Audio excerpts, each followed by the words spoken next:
जिस तरीके से उन्होंने मुझे मारा, उस हादसे से उभर नहीं पा रहा हूँ। ये पहले से ही हिस्ट्री शीटर है, इस पे कई हत्या के मुकदमे हैं। ये दुर्दांत अपराधी है। अपना हाथ मसलते हुए और उधर इशारा किया और उसके बाद मेरे फादर को भी उनके गुंडों ने धक्का दिया। मेरे फादर मुझे बचाने के लिए आए। 15-20 गुंडे इकट्ठे हो गए जो 24 घंटे उनके साथ रहते हैं और ख़ुद वो एक लोहे की रॉड लेके घूमते रहते हैं हर समय, जिससे वो चमत्कार करते हैं। और उसी से उन्होंने फिर जो है हमला कर दिया मेरे ऊपर।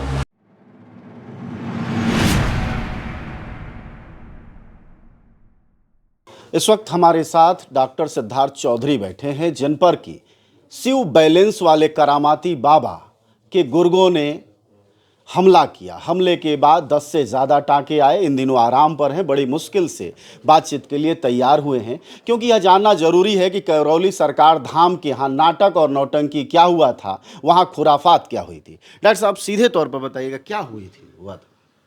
जी, ऐसा हुआ कि मुझे मेरे भाई ने और कुछ मेरे परिचित लोगों ने, मित्रों ने उनके ये बताया कि मैं ढंग से बोल भी नहीं पा रहा हूँ उसके बाद से, क्योंकि मुझे इतनी चोट लगी हुई है और सर में चोट लगी है। अब उसका तो उसमें ये बताया गया कि वहाँ पे जाकर मेरी कोई घरेलू समस्या थी, तो आप वहाँ चले जाओ और वहाँ पर जाकर जो है वो कुछ आपके ऊपर पितृदोष वगैरह है और आप वहाँ जाओगे तो वहाँ पर वो बड़े चमत्कारी बाबा हैं।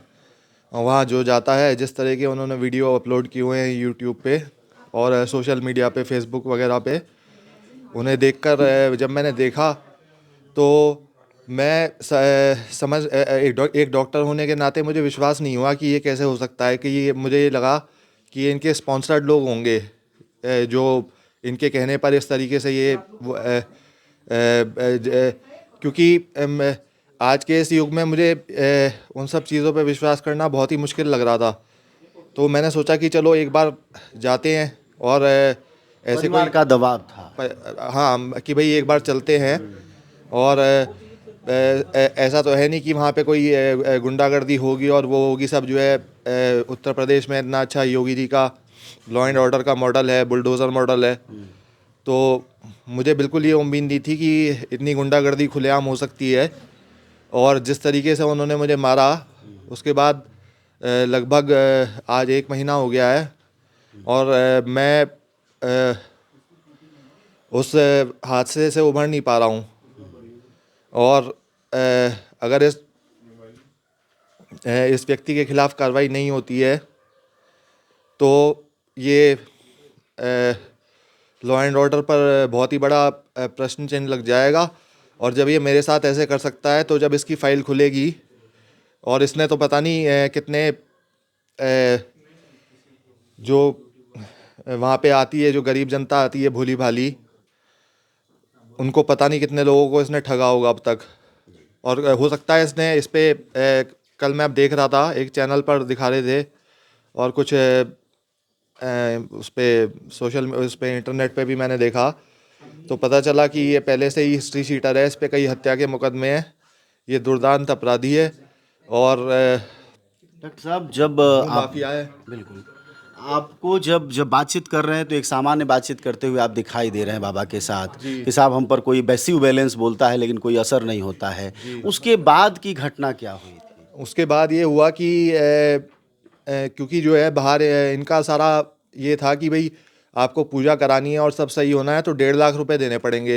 1.5 लाख रुपए वो स्पेशल हवन करते हैं ये कोई।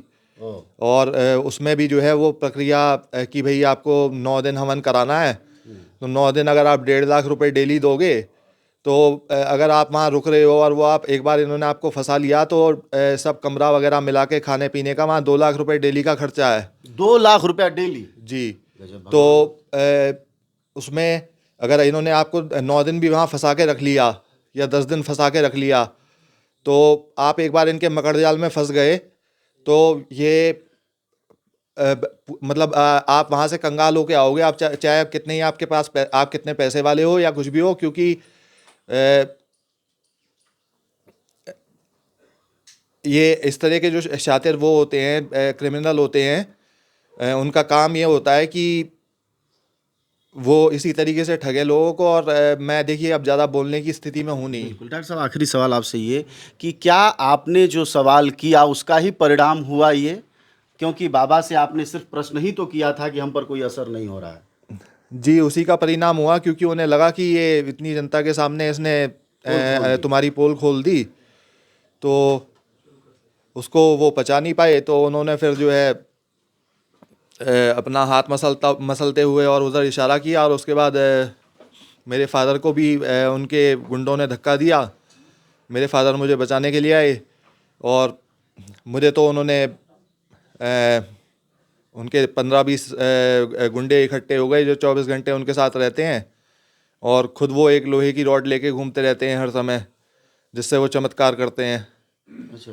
और उसी से उन्होंने फिर जो है हमला कर दिया मेरे ऊपर। और उसके बाद फिर हम वहाँ से, मुझे लग नहीं रहा था क्योंकि ये देहात में था, तो बिल्कुल वहाँ तक सड़कें टूटी हुई थी सारी, तो मेरी आंखें बंद होने लगी थी। मुझे लग नहीं रहा था कि मैं कानपुर शहर तक पहुँच पाऊँगा, इतनी गंभीर स्थिति में था मैं। और उसके बाद से भी जो है मुझे दुनिया भर की दिक्कतें शुरू हो गई हैं। मुझे देखने में दिक्कत हो रही है, मैं पढ़ नहीं पा रहा हूँ ढंग से, सांस नहीं ले पा रहा हूँ ढंग से, सो नहीं पा रहा हूँ, आपसे बात भी नहीं कर पा रहा हूँ ढंग से, आप देख रहे होंगे। डॉक्टर साहब हमसे बातचीत कर रहे थे डॉक्टर सिद्धार्थ चौधरी, और आप देख सकते हैं कि बोलने में कितनी मुश्किल हो रही है और उस हमले का खौफ कितना तगड़ा है।